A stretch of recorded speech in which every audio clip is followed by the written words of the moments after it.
आज यह डाकलिया परिवार, कल आप इनको मुनि वेश में देखेंगे।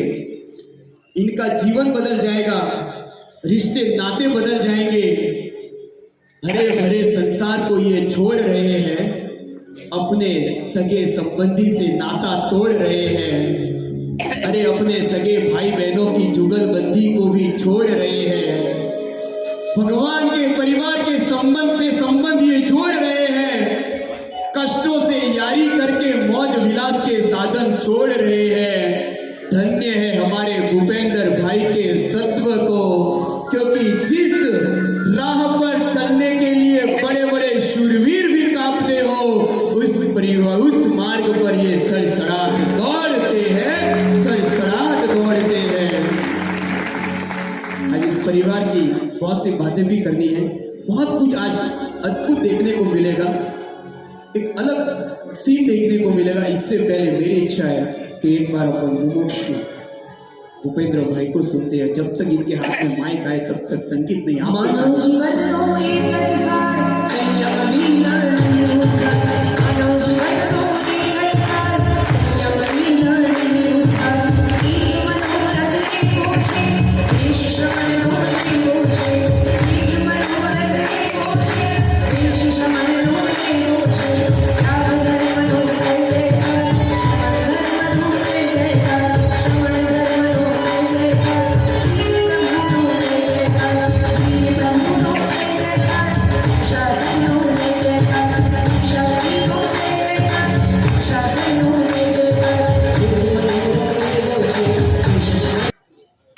गणधर गौतम स्वामी जी महाराज जी के चरणों में सत नमन। चारों ही दादा गुरुदेव के चरणों में सत नमन। मेरी आत्मा को संभालने वाले परम पूज्य खरतर कच्छाचार्य श्रीमद जी पीयूष सागर सुरेश्वर जी महाराज साहब के चरणों में सत वंदन। यहाँ पे विराजित सभी साधु साध्वी वृंद के चरणों में सत वंदन।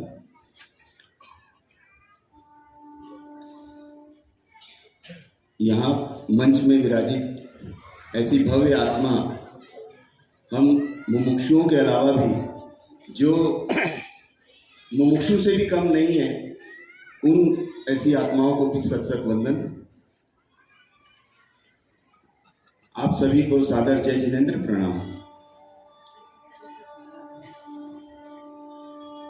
मंच में बोलना है और उसके पूर्व सबसे पहले मैं अपने गुरुदेव को से मिच्छामी दुक्कडम करूंगा और एक उपकार अपने बच्चों के लिए भी ये बोलूँगा कि जब से ये 27 तारीख डिक्लेयर हुई तब से मेरी बेटी मुक्ता विशेष वो बोलती रही, पापा कुछ मैं लिख के दे रही हूँ, उसको थोड़ा सी तो पढ़ लेना, अपने को बोलना है।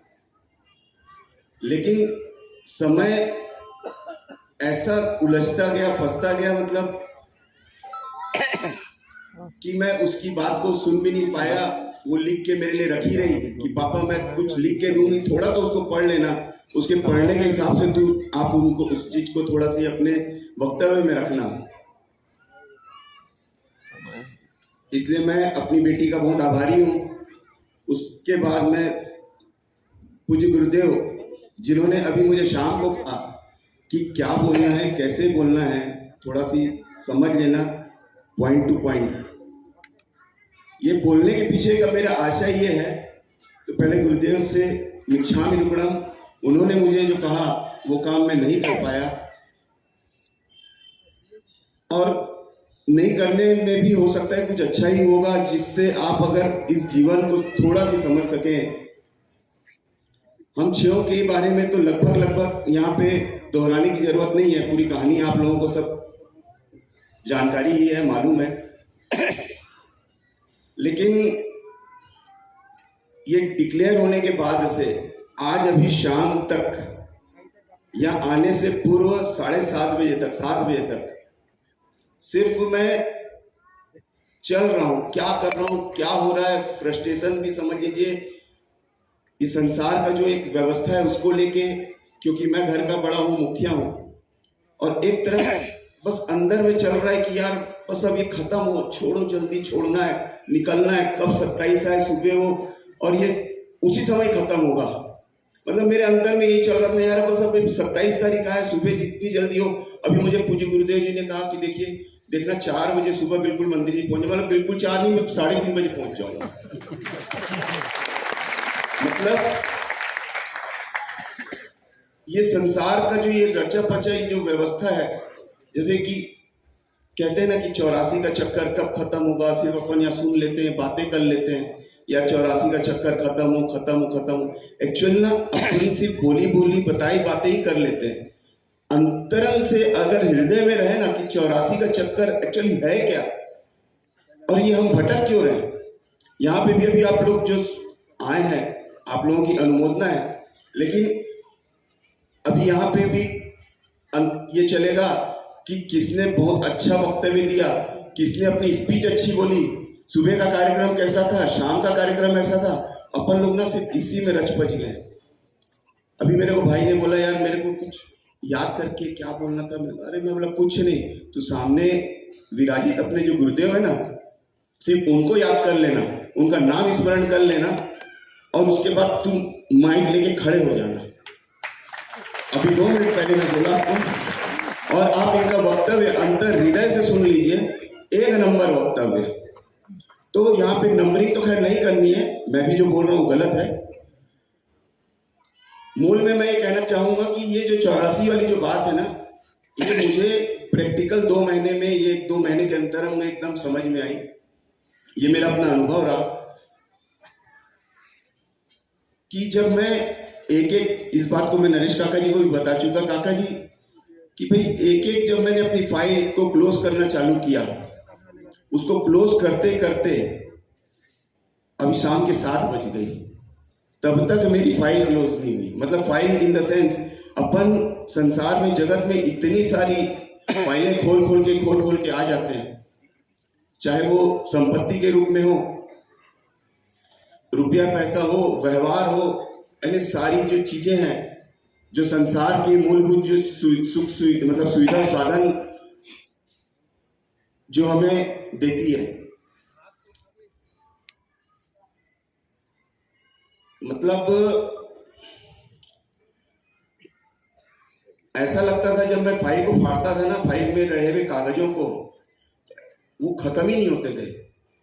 मतलब एक रात तो ऐसा हो गया कि रात के 2 बजे 2:30 बजे तक सिर्फ मैं कागज को ही फाड़ते रहा, और अंतरंग से आंसू बहते रहे कि यार अनंत भाव में कितनी ऐसी फाइलें अपन खोल के आ जाते हैं, और वो लगता ही नहीं कि अपन ने फाइल कभी खोला है, और यहां से अपनी विदाई हो जाती है। फिर वो उतनी फाइल की फाइल वहां पे पड़ी रहती है। फिर नेक्स्ट भाव होता है, वहां पे जाते हैं, चाहे जो भी भाव मिले, वहां पे फिर अपना परिवार संसार वही बसा लेते हैं, अपना वही उसी को अपना कुटुंब मान लेते हैं, और वहां से फिर अपनी एक नई फाइल चालू करते हैं, और फिर उसको वहीं पे पेंडिंग रख के फिर अपन आगे बढ़ जाते हैं।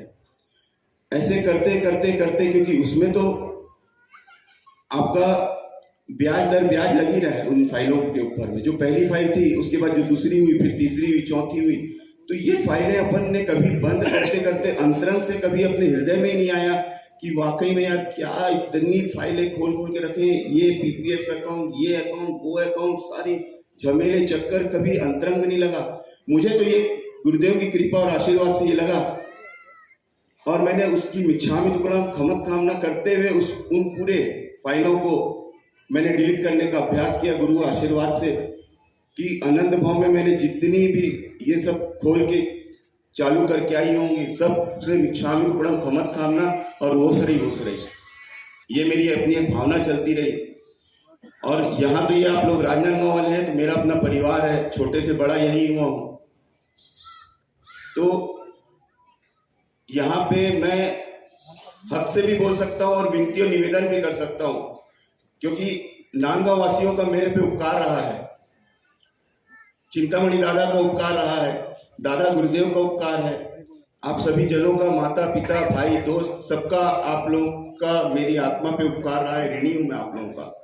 इसलिए ये इस माध्यम से बताना चाह रहा हूं कि आज से, अभी से, अब से, हालांकि सब करते होंगे, क्योंकि यहाँ पे जो भी आए हैं सब वैराग्य की बोल लीजिए संयम की अनुमोदना करने आए, तो कहीं ना कहीं आप लोगों के अंदर भी संयम और वैराग्य के भाव तो है ही है। तो शुरुआत कीजिए और एक एक पहलू को, सही क्या है, भले अपन सही को सही ना कर पाए, लेकिन कम से कम गलत को गलत मानने का अभ्यास और प्रयास चालू करें। ये मैं आप लोगों से हाथ जोड़ के निवेदन करूंगा, विनती करूंगा, प्रार्थना करूंगा कि अगर लगता है रात्रि भोजन गलत है लेकिन अपने से नहीं छूट पाता, तो कम से कम अंतरंग से रहे कि यार ये गलत तो है, मेरे से नहीं हो पा रहा है, वो सेकेंडरी है, लेकिन गलत को गलत मानना, यानी एक्सेप्टेंस करना, ये अपन चालू और एक्सपेक्टेशन को धीरे धीरे छोड़ें।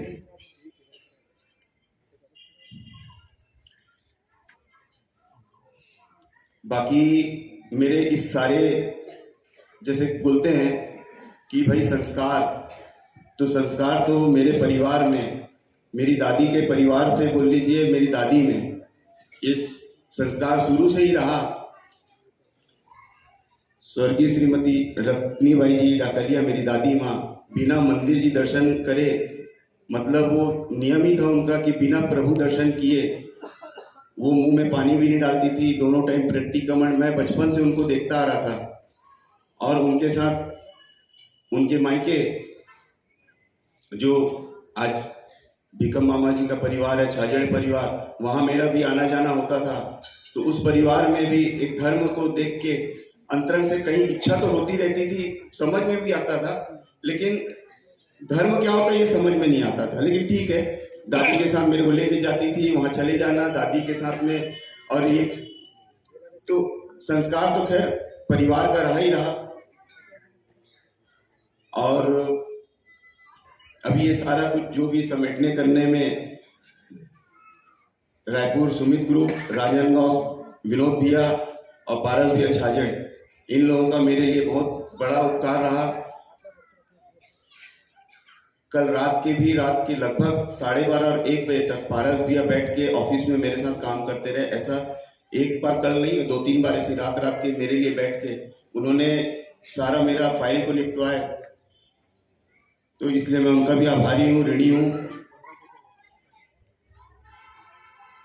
और क्योंकि मैंने सीक्वेंस वाइज कुछ भी तैयारी की नहीं कि मुझे और क्या क्या रखना है, तो बस अब आगे और भी मुमुक्षुओं को आप सुनिएगा।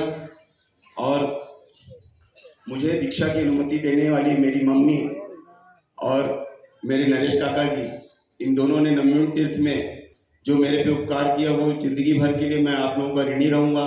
अगर वहाँ मम्मी अगर नहीं बोल देती और जिद में कोई बात को अगर अनुमति नहीं देती तो भी संभव नहीं होता। मैंने नरेश काका जी को समझाया, मैं मतलब काका जी रिक्वेस्ट किया और उन्होंने भी मेरी बात को स्वीकार करते हुए मुझे आज्ञा प्रदान की। परिवार के सभी जनों को, डाकलिया परिवार को मैं अंतरंग से प्रणाम करता हूं। बस अब कल हम लोग की तो यहाँ से विदाई हो जाएगी, लेकिन आप लोग हमेशा कृपा दृष्टि आशीर्वाद हम पे रखिएगा। और कभी भी जाने अनजाने में मेरे द्वारा, मेरे परिवार के द्वारा आप लोगों के साथ अविनय, अशातना कुछ भी हुआ हो तो अंतरंग मन से मैं मिच्छामि दुक्कडम करता हूं। आप सबको सादर जय हिंद।